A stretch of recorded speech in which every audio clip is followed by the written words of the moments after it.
되는 문제도 있어. 그러면 선생님 두 가지가 다 돼요? 라고 물어보면 수학이 아니지.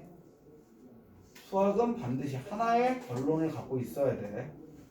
자, 너희들이 시험 볼 때 가장 혼동되는 부분 중에 실수하는 부분이 얘인데 위에 하얀색으로 풀 건지 노란색으로 풀 건지 정해야 돼. 이 정하는 기준은 1이 나오냐 안 나오냐. 얘네 K에다 뭐 넣어야 1과 2가 나와? 0 넣어야 되는 거지. 얘는 K값이 0보다 크거나 같은 정수라는 조건이 있어야 돼. 여기에다 K가 0보다 크거나 같은 정수라는 조건을 붙이면 A가 뭐부터 돼? 마이너스 1부터 되지. 마이너스 1, 마이너스 2가 나오잖아. 그럼 마이너스 1과 마이너스 2는 자연수도 아니다? 아니지. 예식을 쓰려면 K는 뭐보다 1보다 크거나 같다라는 조건이 붙어야 된다. 즉 조건에 따라서 위의 식을 쓰느냐 아래 식을 쓰느냐가 판단이 된다. 무슨 말인지 알겠지? 그냥 나는 이걸로 맨날 연습했으니까 무조건 이걸로 쓸래요. 안 된다고. 시험 문제에 K가 0보다 크거나 같다. 그럼 여러분들 무슨 식으로 써야 돼? 위의 식으로 써야 되는 거고, K가 1보다 크거나 같다. 그럼 여러분들 무슨 식으로 써야 돼? 아래 식으로 써야 된다는 얘기. 무슨 말인지 알겠니? 다음 조건을 반드시 확인해야 된다. 위에 걸로 할래? 아래 걸로 할래? 아래 걸로 하래. 노란색으로 풀래. 시키는 대로 해야 되겠지. 자, 그럼 우리는 첫 번째 A가 3K-1이라고 해. 그러면 A의 제곱은 뭐 돼요? 3K-1의 제곱이기 때문에 9K의 제곱 마이너스 6K 플러스 1이 돼. 그럼 얘는 뭐라고 할 수 있냐면 3의 3K 제곱 마이너스 2K 플러스 1이라고 할 수 있지. 우리는 얘가 무슨 값을 갖는지 모르지만 어떤 자연수에다가 3을 곱하면 뭐가 돼요? 3의 배수가 되죠. 3의 배수에다 1 더하면 3의 배수라고 할 수 있어 없어? 없어. A를 3K-1 즉 3으로 나눴을 때 나머지가 2인 거라고 했더니 나머지가 뭐인 거? 제곱을 했더니 1인 수가 돼요. 즉 A제곱은 뭐다? 3의 배수가 아니다. 그러면 꼭 A가 3K-1만 돼야 되는 건 아니잖아. 두 번째, 그럼 A를 3의 배수가 아닌 또 다른 형태 3K-2라고 해보자는 거지. 그럼 얘는 A제곱은 3K-2의 제곱이 되는 거고 얘는 9K의 제곱 마이너스 12K 플러스 4야. 그럼 얘를 우리는 어떻게 쓸 수 있냐면 3에 3K의 제곱 마이너스 4K 플러스 1 더하기 1로 쓸 수가 있다. 왜? 4라는 건 뭐라고 할 수 있으니까 3 더하기 1이라고 해서 3까지는 3으로 묶이는 거지. 그럼 얘도 얘가 무슨 값인지 모르지만 3을 곱해줬으니까 여기까지는 뭐야? 3의 배수야. 거기에다 1을 더해줬으니까 얘도 3의 배수가 아닌 게 되겠지. A를 3의 배수가 아니라고 했더니 A 제곱도 뭐가 아닌 수? 3의 배수가 아닌 수가 나왔다. 뭐야? 대우 명제가 참임을 보이는 거지. 그럼 대우가 참이면 원래 명제도 뭐가 된다? 참이 된다. 알겠니? 너희들한테 가장 기본적으로 나오는 건 3의 배수. 얘보다 더 쉽게 나오는 건 2의 배수. 2의 배수는 뭐밖에 없어? 나머지가 1인 거밖에 없지. 케이스가 하나만 나온다고 2의 배수. 근데 너희들한테 힘든 건 뭐까지 나올까? 5의 배수까지 나와. 그럼 5의 배수는 나머지가 몇 종류가 있어? 1인 경우, 2인 경우, 3인 경우, 4인 경우까지 있지. 총 몇 가지? 4가지를 연산해 봐야 된다는 거야. 그럼 5의 배수라면 얘가 뭐로 묶일까? 다 5로 묶어야 되겠지. 무슨 말인지 알겠어? 근데 팁 주면은 제곱이 5의 배수면 A도 5의 배수야. 알겠니? 소수들의 제곱은 기본수도 그 수의 배수가 된다. 라고 알고 계시면 된다. 이렇게 해서 나오는 거기 때문에 나머지도 한번 여러분들이 해 보시고. 자, 다음으로 넘어갔어. 기류법 보자. 이건 직접 너희들이 해봐.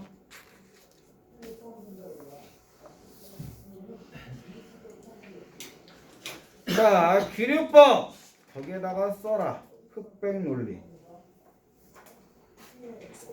기류법을 쓸 수 있는 명제는 뭐밖에 없다? 흑백 논리에서밖에 기류법을 쓸 수가 없다.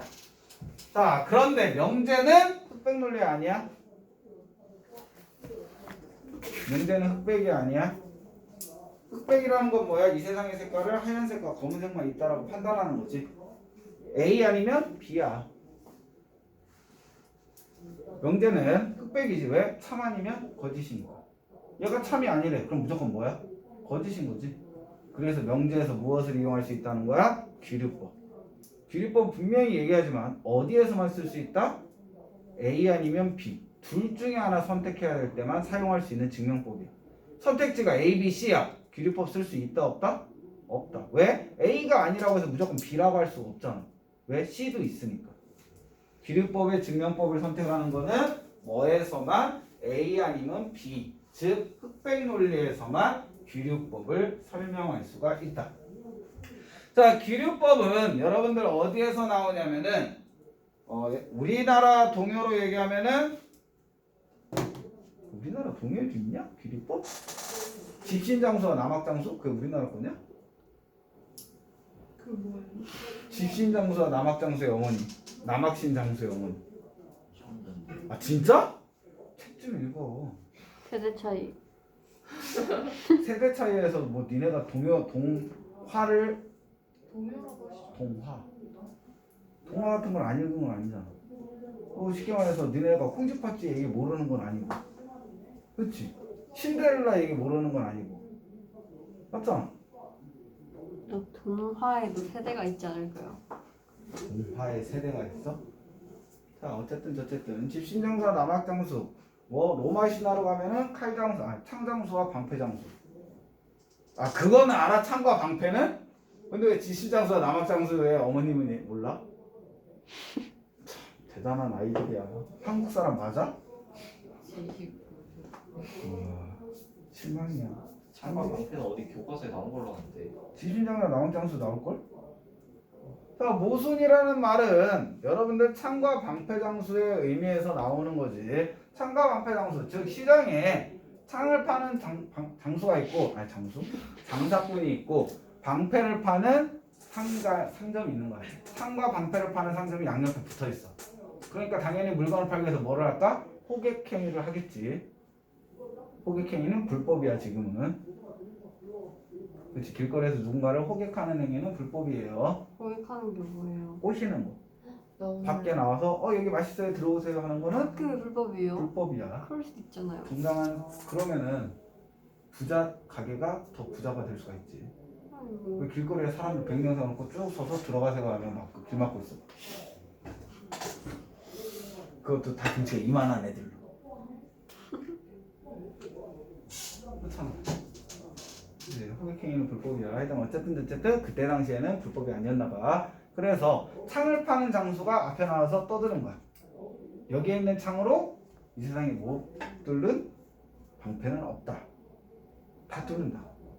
물건을 사러 온 사람이 창을 살까 방패를 살까 고민을 하는데, 전쟁을 나가야 되는 사람이 창을 파는 사람이 이 창으로는 모든 걸 다 뚫는데, 그럼 당연히 그 창을 사야지.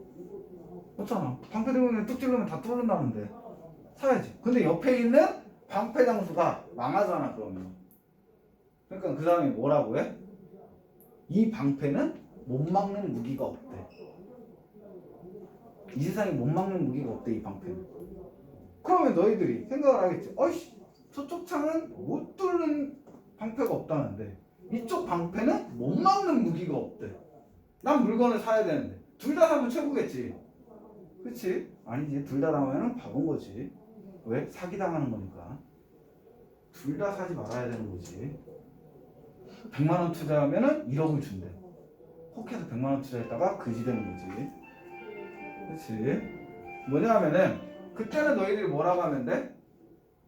그 창으로 그 방패를 찔러보라고 하면 되는 거지. 왜? 두 말에는 뭐가 있어요? 모순이라는 단어가 나오게 되는 오류가 있지. 못 뚫는 방패가 없대. 그럼 진짜 모든 방패를 다 뚫어야 되잖아. 근데 못 막는 무기가 없대. 그럼 이 창이 찔러도 막아야 되는 거잖아. 그럼 둘 중에 한 명은 거짓말이거나 이 말에는 무조건 잘못이 있다는 거지. 이런 것처럼 무엇이 맞는 말이라고 얘기하기 힘든 상황을 우리는 무엇이라고 한다? 모순이라고 얘기를 한다. 즉 오류가 있는 것을 얘기를 하는 거야. 나도 뜯어먹고 싶다. 어디 먹을 게 없나? 중상 가느냐 거기 가나 거기는 똑같아. 찾게 당한 건데 어떻게 근데 자, 싫어. 여러분들 이제는 기류법에 대해서 설명을 한다. 기류법은 아까 전처럼 모순, 즉 문항의 오류를 설명을 하는 거야. 뭐냐면은 결론을 부정을 했을 때 분명히 얘기했어. 기류법이라는 건 A 아니면 B, 흑백 논리에서만 쓸 수 있다라고 했어. A라고 했더니 얘가 아니야. 그럼 뭐야? B가 맞는 거지. A를 거짓이라고 하면 당연히 B가 될 수밖에 없는 거. 기류법이라는 걸 너희들이 생각하는 건 무엇이냐면 기류법은 무엇이다? 결론을 부정하는 거야. 결론을 부정했는데 거짓이다라고 나왔어. 그러면 부정한 게 잘못인 거잖아. 원래가 맞다라고 얘기를 하는 거. 대표적인 문제가 루트 2를 루트 2는 무리수이다. 당연한 거죠. 이 당연함을 보이라는 거야. 당연한 걸 보이기가 제일 힘든 거지. 지금 몇 페이지예요? 지금 우리 하는 거 60페이지 선생님인데 진짜 부럽구나. 잤어? 졸은 게 아니라.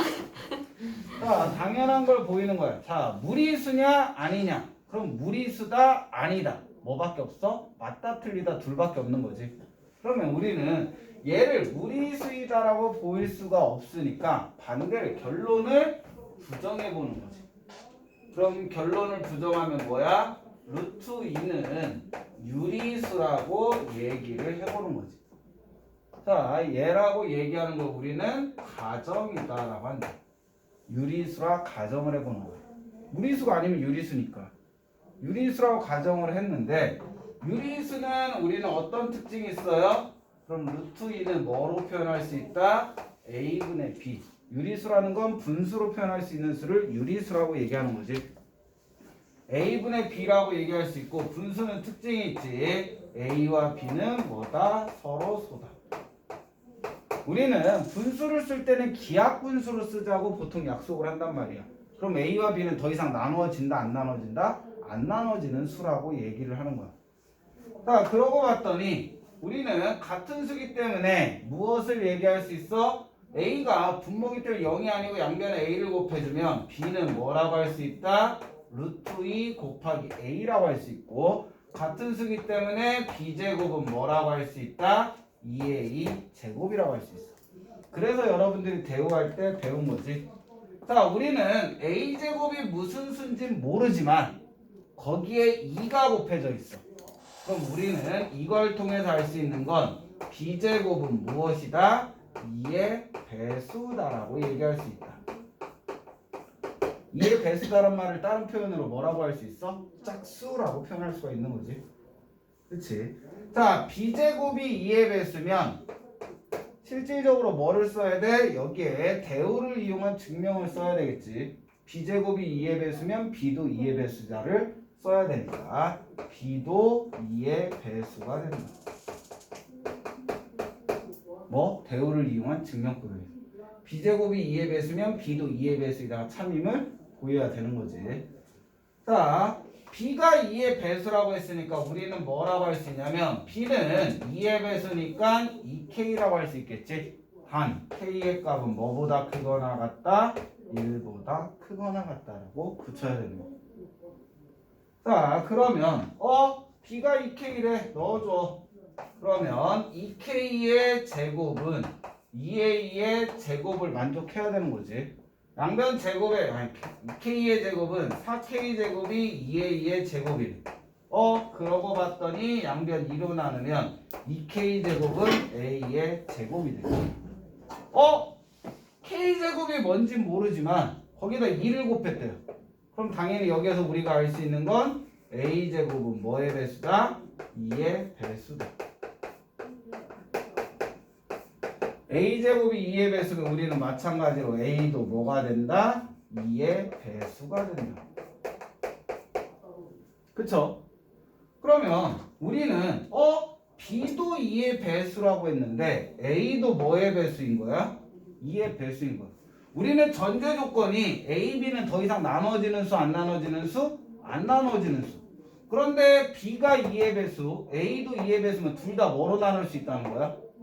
2로 나눌 수 있다는 거지. A, B가 이거에 의해서 A와 B는 서로소라는 말에 뭐 된다? 오류가 뜬다. 모순이 있다라는 거지. 그 말은 얘를 유리수라 가정한 말에 오류가 있대. 그럼 얘가 틀렸다는 말이잖아. 반대되는 것을 얘기했더니 틀렸대. 그럼 원래가 맞는 거지. 유리수라 가정했는데 틀렸기 때문에 무리수다라고 얘기할 수가 있다. 이게 규律법을 이용한 증명이다. 분명히 여러분한테 얘기하지만 규律법을 이용한 증명은 어디에서밖에 쓸 수 없다? 흑백윤리에서밖에 쓸 수가 없고 규律법은 결론을 부정해서 시작을 합니다. 부정을 했더니 모순이 떠. 그러면 원래가 맞는 거지. 그치? 이게 규律법을 이용한 증명이야. 너희들이 보면 말장난하는 것처럼 보이지?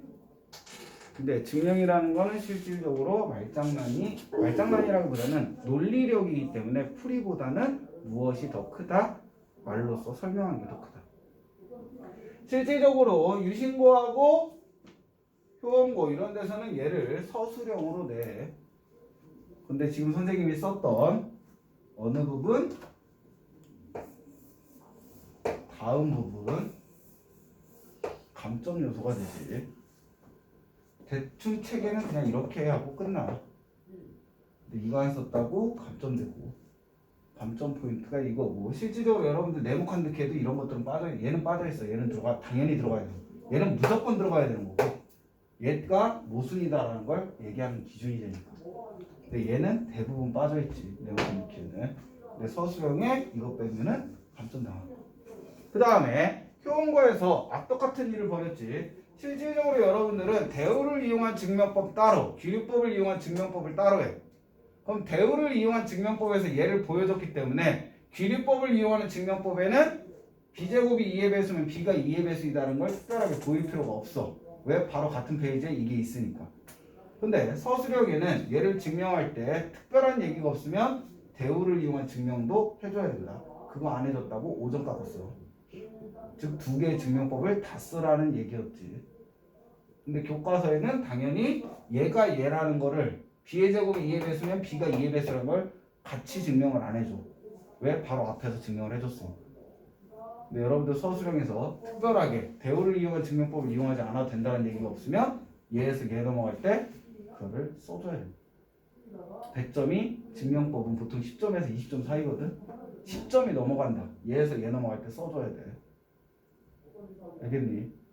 이게 기본적인 증명법이야. 어느 하나라도 그냥 넘기면 안 되는 거. 그것 때문에 말이 많았어. B에서 증명했으면 A에선 증명 안 해. 그치. 여기 밑에서는 얘에서 똑같은 논리니까 그건 안 해도 되지. 그것 때문에 효원고가 뒤집어졌지. 교과서에서도 얘는 증명이 안 되는데 그래서 학교 논리는 뭐야?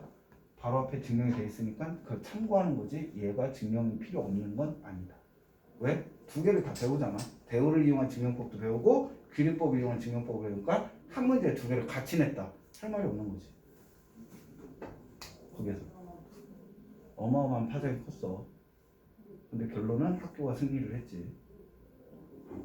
왜? 맞는 말이잖아. 책에서는 두 개를 다 배웠으니까 나는 그 두 개를 다 쓰라고 냈다. 쓰지 말라는 얘기가 없으니까. 그런 것을 참고를 해줘야 돼. 근데 기본적으로는 잘 안 써. 왜? 쓰게 되면 길이가 또 길어지지. 아까 전에 그걸 다시 써야 되니까.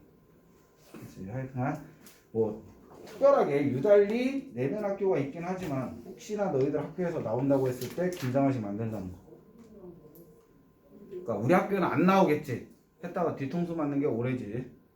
모의고사 시험 문제 안 나온다고 했다가 서천도 나오고 다 나오고 있지 지금. 뒤통수 맞기 싫으면 해놔. 물론 선생님이 얘기는 해. 1등급 맞을 거 아니면 이 하나 알려고 노력할 필요는 없어. 이거 하나 틀린다고 해서 문제 되는 건 아니니까.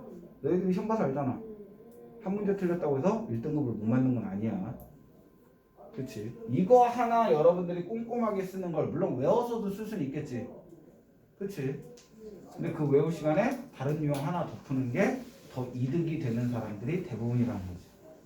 굳이 억지로 안 외워지는 거 외웠다가 나중에 실수하는 순간 어차피 틀리는 겁니다. 그러니까 흐름만 파악하고 어차피 감점될 거 생각을 해. 생각하고 흐름만 기억하라고. 근데 본인이 수학과 갈 거다. 당연히 수학과에서는 이런 것만 한다. 수학 교육학과 아니라 수학과에서는 이런 짓만 한다. 1 더하기 1은 2. 왜? 그런 걸 하는 게 수학과야. 수학 문제 푸는 게 수학과가 아니야. 알겠니? 수학 문제 푸는 건 컴공이나 토목이나 공학도 애들이 수학 문제는 더 많이 풀어. 우리는 수학 문제 잘 안 풀어. 이딴 거 하고 있지. 알겠지? 이게 수학 교육학과는 문제 풀어. 교육학 배우면서 문제 푸는 거 연습해. 근데 우리는 안 풀어. 수학과는. 그래서 우리가 수학 교육학과를 무시하지. 제가 한 말이 아니에요. 자, 그럼 보자. 이제는 여러분들 조건을 설명을 할 거다.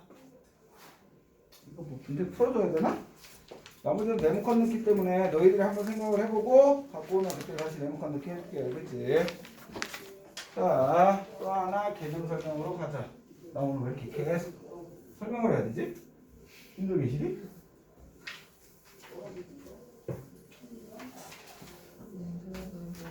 너무 신기해.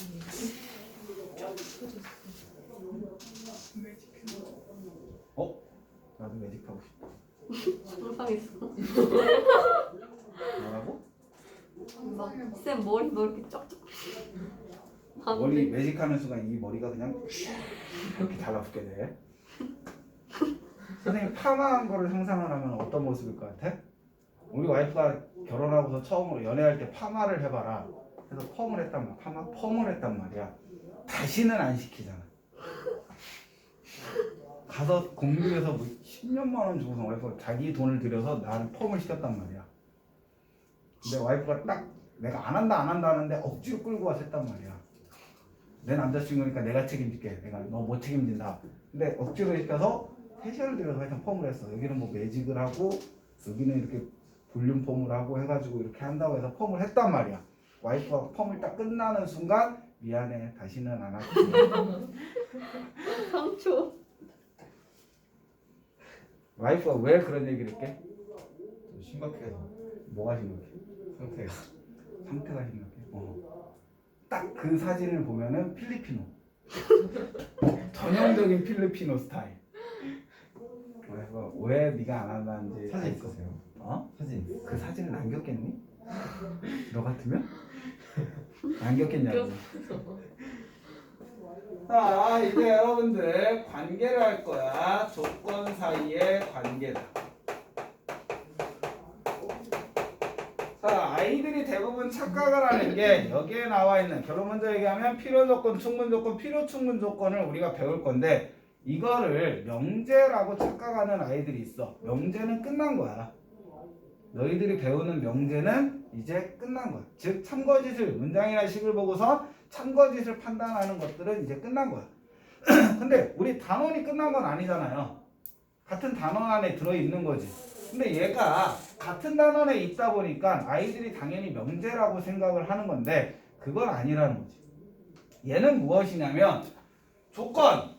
당연히 명제 파트에 나오는 첫 용어지. 조건이라는 건 뭐였어? 문장이나 식이 미지수 값에 따라서 참이 되기도 하고 거짓이 되기도 하는 걸 우리는 조건이라고 했잖아. 그 조건들, 즉 P라는 조건이 있고 Q라는 조건이 있어요. 이 두 조건은 서로 무슨 관계냐라는 걸 묻는 거예요. 참이다 거짓이다를 묻는 게 아니라 얘네 둘이는 무슨 사이냐. 즉 나하고 윤서는 무슨 사이냐 물어보면은 스승과 제자 사이예요 라고 얘기하는 거지. 길 가는 아무 여자나 잡고선 학생을 잡고 나하고 무슨 관계냐면은 남남이요. 아무 관계 없어요 라고 얘기를 해야 되는 거고, 특별한 관계가 없으면 우리는 아무 관계 없다라고 얘기를 해야 돼. 즉 얘네 둘이의 관계를 묻는 거기 때문에 얘네 둘이의 어떤 조건을 만족하는, 특정 조건을 만족하면 우리는 충분 조건, 필요 조건, 필요 충분 조건이라고 얘기하지만 얘네 둘이 무슨 관계? 아무 관계가 아닌 것도 너희들한테 나온다는 거야. 왜? 충분 조건 찾아라. 그럼 아무 관계는 찾으면 돼, 안 돼, 안 돼? 안 되는 거지. 근데 너희들은 무조건 두 개의 관계 찾으라니까 셋 중에 하나라고 착각을 하고 문제를 푸는 애들이 있는 거지. 분명히 두 조건 중에는 무슨 조건도 있다? 아무 관계가 없는 것도 있어. 그거를 기본적으로 전제로 깔고 있어야 돼. 알겠니? 자, 그러면 너희들한테 조건을 얘기할 건데 결론 먼저 얘기해줬죠. 관계에는 뭐가 있다? 충분 조건이라는 게 있는 거고, 그 다음에 필요 조건이라는 게 있는 거고, 마지막으로 필요 충분 조건이다라는 게 있다. 이 세 가지로만 분류하자는 거야. 이 세 가지를 만족하지 않으면 우리는 그냥 아무 관계가 없다라고 얘기를 하는 거고. 자, 그런데 보자. 얘와 나의 관계를 얘기를 할 건데 누가 주어냐에 따라서 불리는 게 틀려. 나는 얘 선생님이지. 근데 반대로 얘는 나의 학생이 되는 거지. 두 사람이 있는데 누가 주어냐에 따라서 불리는 게 어때요? 틀려지는 거지. 분명히 너희들이 얘기를 꼭 알아야 되는 건 누가 주체인지를 확인을 해야 돼. 국어적인 표현에 의해서 무조건 앞에 있는 게 국어적인 표현? 앞에 있는 게 무조건 주어는 아니잖아. 말을 뒤집을 수도 있잖아, 앞뒤를. 그치? 꼭 확인해야 되는데, 그래서 여러분들한테는 뭐가 나온다? P는 Q이기 위한 어떤 조건이다 라고 문제가 나온다. P는 Q이기 위한 무슨 조건이냐 라고 물어보는 거. Q이기 위한 P는 무슨 조건이냐 말이 나오면 무조건 앞에 있는 게 앞이 아닌 거지. 그런 말장난을 하기도 한다고, 선생님 학교에서. 그거에 여러분들이 속으면 안 돼. 이기 위한 앞에 있는 게 무엇이야? 뒤에 있는 조건이라고 생각을 하셔야 돼요. 문제집에는 이런 게 안 나와. 근데 학교 시험에는 그런 말장난을 한단 말이야. 그런 거에 낚이면 안 되는 거고. 물론 그런 거 내는 학교가 진짜 비양심적인 학교긴 하지만 냈다고 해서 우리가 욕할 수는 없다. 맞는 거잖아. 그치? 자, 그러면 선생님 두 개의 조건을 가지고 어떤 관계냐고 물어보면 어떻게 확인해요? 그 확인하는 방법이 두 가지가 있는데, 첫 번째 무엇이 있다? 집합을 이용하는 방법. 두 번째는 명제를 이용하는 방법이다. 이 명제를 이용하는 방법 때문에 얘가 명제 단원에 있는 거지, 이 자체가 명제를 의미하는 건 아니라는 거야. 관계를 묻는 건데 참거지수 따지라는 건 말이 안 되지. 얘네 우리 둘이 무슨 관계냐는데 나이면 얘이다, 이거를 만드는 건 아니잖아. 그치? 두 개의 관계를 확인하는, 풀어내는 방법 중에 하나가 명제가 있어서 명제 단원에 있는 것 뿐이야. 얘는 명제가 아니야. 알겠니? 자, 그러면 집합을 통해서는 어떻게 확인할 수 있냐면 앞에 있는 주체의 진리집합을 P라고 하고, 조건이니까 진리집합이 있겠죠. 뒤에 있는 것의 진리집합을 Q라고 했을 때 우리는 P가 Q에 포함된다면, 앞에 있는 조건의 진리집합이 뒤에 있는 조건의 진리집합에 포함되면 우리는 뭐라고 한다? 충분 조건이다라고 한다.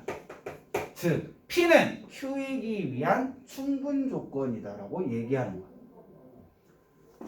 반대로 P가 Q를 얘기했을 때 뒤에 있는 조건의 진리집합이 앞에 있는 조건의 진리집합에 포함될 때 우리는 뭐라고 한다? 필요 조건이다라고 한다. 즉 P는 Q이기 위한 필요 조건이다라고 얘기를 하는 거고, P의 진리집합과 Q의 진리집합이 같으면 우리는 얘도 되고 얘도 되는 거잖아. 같을 때는. 그래서 얘를 필요 충분 조건이다라고 한다. 우리는 줄여서 뭐라고 해? 필충이라고 얘기를 하는 거지. 그래서 이게 무엇을 통해서? 집합을 통해서 두 조건 사이의 관계를 얘기할 수 있는 거고. 자, 그러면 무엇을 통해서? 명제를 통해서 충분 조건이라는 건 무엇이냐면 P면 Q이다라는 명제를 만들어. 그럼 얘가 뭐 된다? 참이 되는 거야. P면 Q인 게 참이고 Q이면 P다라는 명제를 만들었을 때 뭐가 되는 거? 거짓이 되는 경우. 그때를 PQ는 뭐라고 한다? 충분 조건이라고 한다. 얘를 책에서는 한 번에 뭐라고 해? P면 Q이다가 참이고 Q이면 P이다가 참이 아닌 거짓이다라고 한 번에 표현하기도 하는 거지. 그러니까 두 조건 갖다가 명제를 한번 만들었을 때 앞에 있는 거는 성립하고 뒤에 있는 거는 성립하지 않을 때 그때를 우리는 PQ를 뭐라고 한다? P는 Q의 충분 조건이라고 얘기하는 거야. 그 다음에 또 하나 밑에 거 필요 조건이라는 건 P면 Q이다라는 명제를 만들면 거짓이 되는 거고 반대로 Q이면 P이다라는 명제를 만들었을 때 참이 되는 경우를 우리는 필요 조건. 실질적으로 너희들 책에는 P이면 Q이다는 거짓이고 Q이면 P이다가 참이 되는 거야.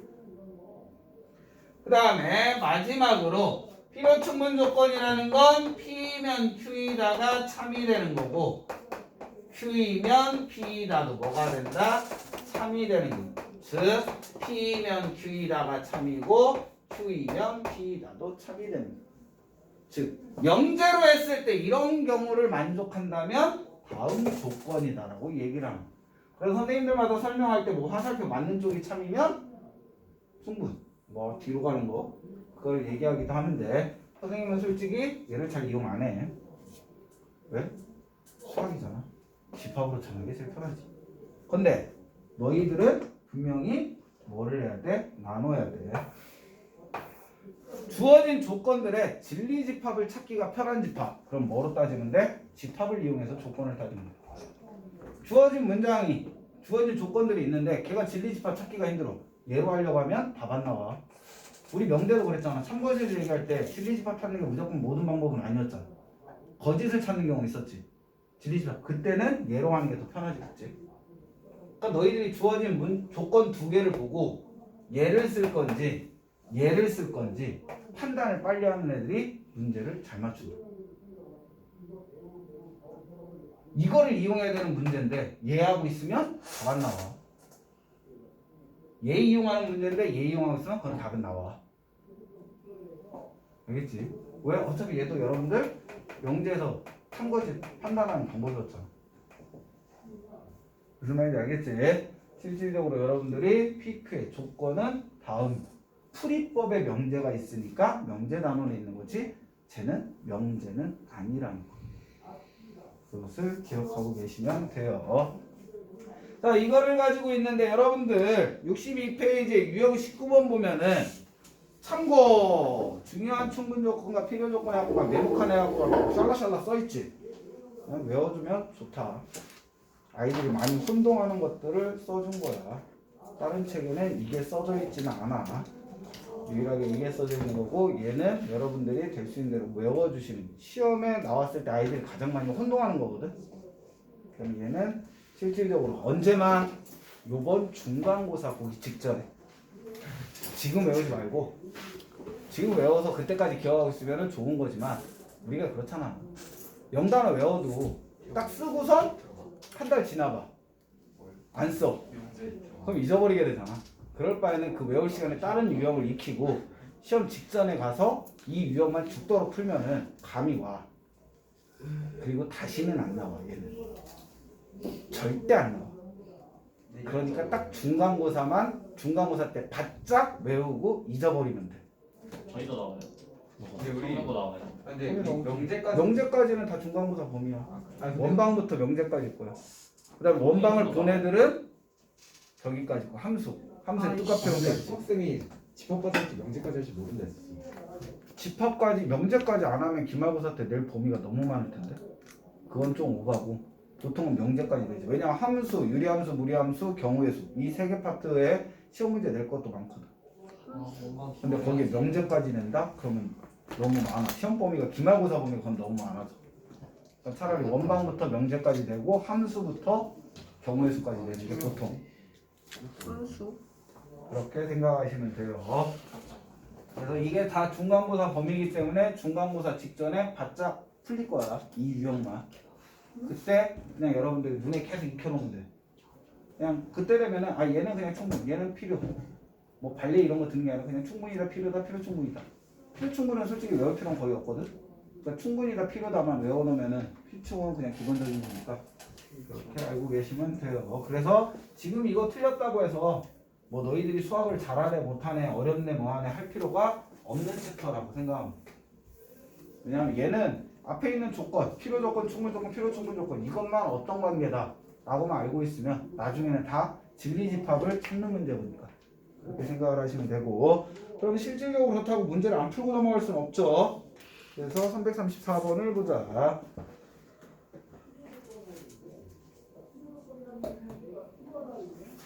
필요 조건은 내가 필요하다 저렇게 설명하면 힘들지. 뭘 필요해? 그럼 충분하다 그러면은 차비되기 위해서 충분하다. 그건 선생님 풀이 방법이니까 내가 뭐라고 써칠 일은 아니고. 자, 334 두 조건 PQ에는 P는 Q이기 위한 충분 조건. 그러면 P는이니까 앞 뒤로만 분류해 주시면 된다. 어휘로만 따지면 돼. 그러니까 여러분들은 이기 위한 앞에 있는 게 뭐다? 뒤에 있는 거다 라고 생각하면 돼. 그러면 얘 어차피 P, Q X가 1보다 크면 X는 2보다 크다에 뭐가 돼? 다음이 포함되는 거지. 수직선에 나타내면 되니까 2보다 크다가 1보다 크다에 포함되잖아. 그럼 얘는 뭐다? 필요다. 2보다 작으면 x제곱, 얘 진리집합 찾으면 x는 마이너스 2보다 크고 뭐보다 작다야? 2보다 작다니까는 포함되는 거지. 그러니까 얘도 뭐다? 필요다. x제곱은 y제곱이라는 건 얘 진리집합은 x는 y거나 또는 x는 마이너스 y인 거지. 그럼 x, y가 포함되는 거지. 그러니까 얘도 필요다. 쌤 근데요 분수랑 소수도 실수예요. 그러면 아, 네. 남자는 인간이 아니야? 여자만 인간이야? 네, 아니요. 네.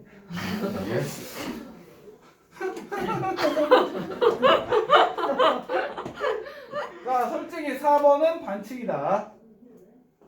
4번은 교과 외 과정이다. 실질적으로 여러분들 우리 부등식 배웠잖아요. 원래 부등식 단원에 2015년 교과 개정판 되기 전에는 부등식의 영역이다라는 단원이 있었어. 그 단원이 2015년 교육과정부터 빠졌거든요. 근데 얘는 그 부등식의 영역 문제지. 왜? 원방에서 1보다 크다. 있어 없어? 너희들은 그런 거 배운 적이 없지. 얘는 단순하게 얘기하면 그냥 쟤는 x제곱 플러스 y제곱은 1이라는 원을 그리는 거지. 그럼 얘는 중심은 뭐고? 0,0이고 반지름은 뭐인 원이다? 1인 원이다라는 건 알 수 있겠지. 원방에서 배웠으니까. 그럼 생각을 해. 얘가 반지름이 r이라는 원이라고 했을 때 반지름 r이 r제곱이 뭐보다 크다라는 거야? 1보다 크다. 반지름 r이 우리가 찾는 x제곱 y제곱이 1보다 크려면 어디에 그려져요 원이? 요 밖에 그려지겠지. 그럼 얘가 의미하는 부분은 어디를 의미한다? 원 밖의 부분을 의미한다. 부등식을 통해서 영역을 표시하는 거지. 이게 부등식의 영역이라고 단원이 있었어 시험 문제. 근데 이게 빠진 거지. 그러니까 얘가 반지름의 제곱을 의미하니까 반지름 제곱이 1보다 크다. 그러면 반지름 1인 원보다 어디에 그려져? 더 큰 원이 그려지잖아. 그래서 원 밖의 부분이 된다는 거. 이런 거를 예전에는 특정 단원으로 배웠어. 지금 안 배운 거고. 자, 이 부분을 봤더니 컴마라는 건 무엇을 의미해? 또는일까 그리고일까 컴마는? 그리고 잘 찍어야 되지. 컴마는 그리고야. x가 1보다 크고 y가 1보다 크대. x가 1보다 크다라는 건 얘보다는 어느 쪽? 오른쪽. y가 1보다 크다는 건 얘보다 어느 쪽? 위쪽이지. 그럼 어느 부분을 의미한다?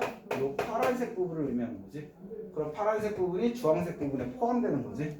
파란색, 주황색이니까 파란색이 주황색에 포함된다. 그러면 얘도 무슨 조건? 필요 조건이 된다. 왜 선생님이 교과 왜라고 얘기하는지 알겠지? 부등식 영역은 너희들